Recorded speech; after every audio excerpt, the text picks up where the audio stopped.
Seguindo com a nossa leitura do livro Guerra no Além, que trata da interação entre os dois planos da vida. Esse livro foi coordenado por Abel Glasser e orientado pelo espírito de Caibar Schutel e seus emissários de Alvorada Nova. Sétima leitura: O Umbral e as Guerras. Shin principiou a narrativa sobre as ações nos umbrais. No meio da escuridão, num ambiente abafado e quente, surgia a imagem de um castelo, cujas muralhas, com a tonalidade vermelho escuro, eram encimadas por pontas irregulares. A rudeza de sua construção era evidente, pois se constituía de rochas cortadas pontiagudas e desiguais. Logo na entrada, numa sala que mais parecia uma gruta escura, existia uma mesa de pedra que servia de local de reuniões e em torno da qual estavam entidades analisando mapas enormes. Tratava-se de um encontro de dirigentes do plano espiritual inferior que, nos moldes militares, planejavam uma guerra e elaboravam o traçado que iriam seguir nessa jornada. Geralmente, em época de agitação no plano material, tal como guerras de grande porte ou calamidades, as criaturas umbralinas movimentam-se também e participam dos acontecimentos na crosta, tal como se estivessem ainda encarnadas. Assim, a partir da eclosão dos conflitos, as comunidades espirituais inferiores agitam-se formando grupos de apoio aos vários líderes encarnados que comandam os países envolvidos na contenda. O intuito é influenciá-los a fim de que mantenham o estado de beligerância o maior tempo possível. Comprazem-se as entidades menos esclarecidas com a miséria dos valores morais e com o sofrimento generalizado que os encarnados enfrentam em caso de guerras ou outros tipos de catástrofes. Nessa época, a humanidade caminhava para um embate armado de grandes proporções. Era a Primeira Grande Guerra. A hostilidade reinante no umbral, pela falta de vivência das leis cristãs, lembra com muita proximidade as batalhas que ocorrem no plano material. Em vales perdidos na escuridão, espíritos travam lutas, agridem-se mutuamente, prostam-se pelo chão e, alucinados, vivem na dor e na perturbação.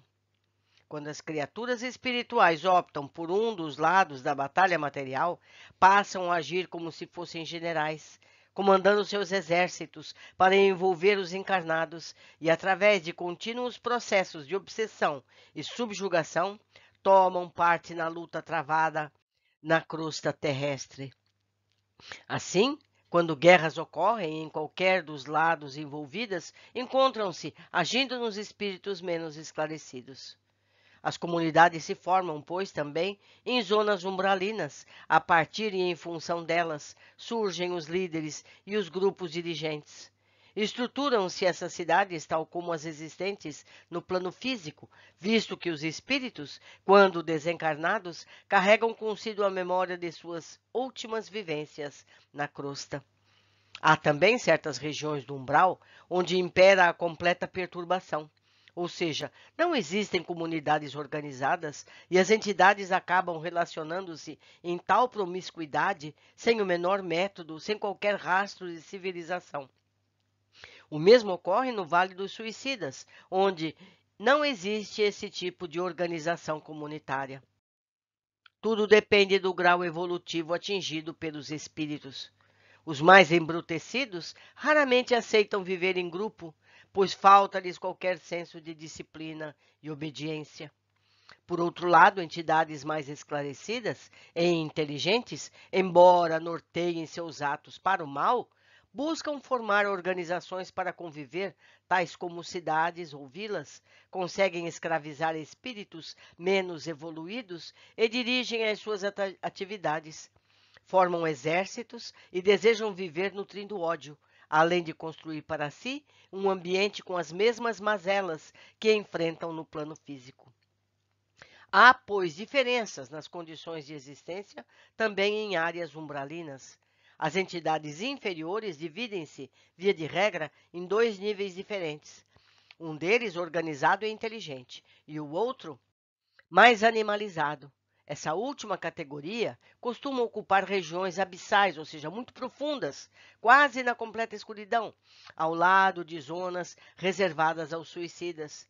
A primeira prefere acomodar-se perto de cidades espirituais e próximos a postos de socorro, pois aprecia a luz, embora à distância. Nas cidades construídas por criaturas em zonas umbralinas, há luminosidade, apesar de bastante fraca e sem brilho.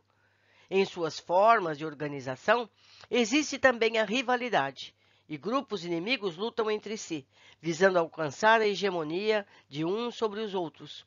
Além de buscar atacar cidades espirituais evoluídas, tais como Alvorada Nova e seus postos de socorro.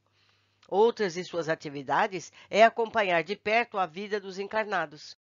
Os espíritos de pouco esclarecimento e os habitantes do Vale dos Suicidas raramente conseguem prejudicar diretamente os homens, justamente pelo seu precário entendimento.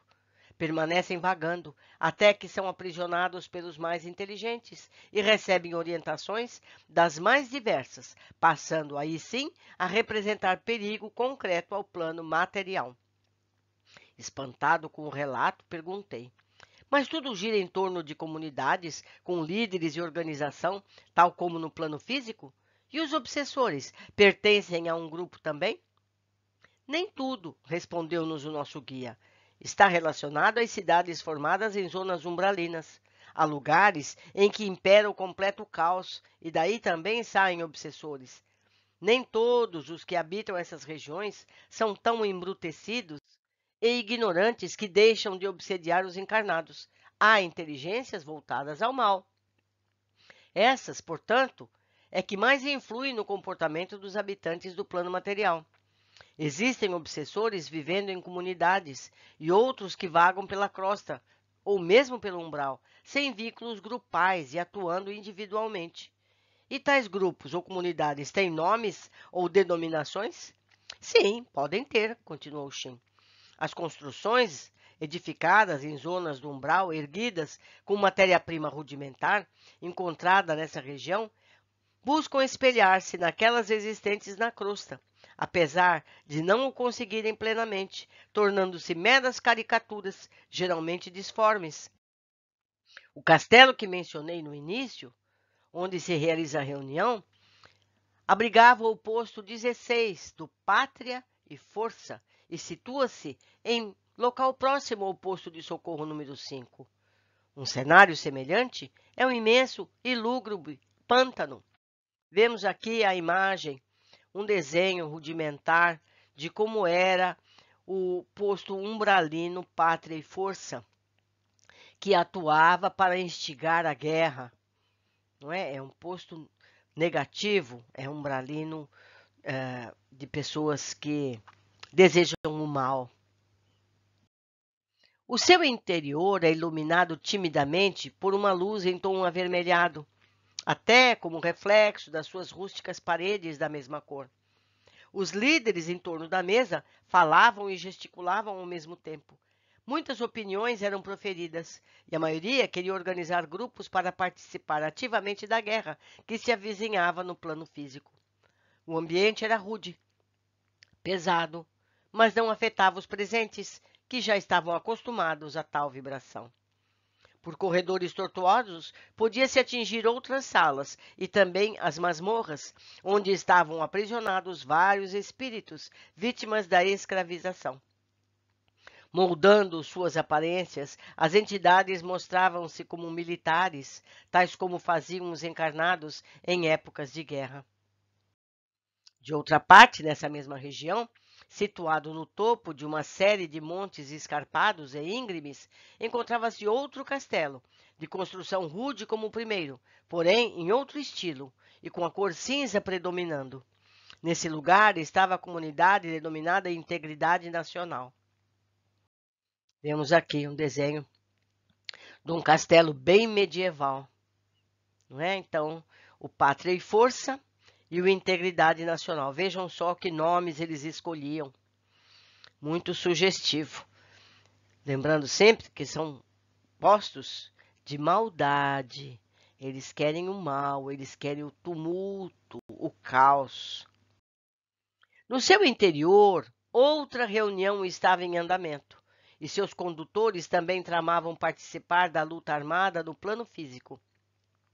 Vislumbrava-se pelo encaminhamento das discussões que o posto Pátria e Força pretendia estar ao lado dos dirigentes franceses e o Integridade Nacional ao lado dos alemães.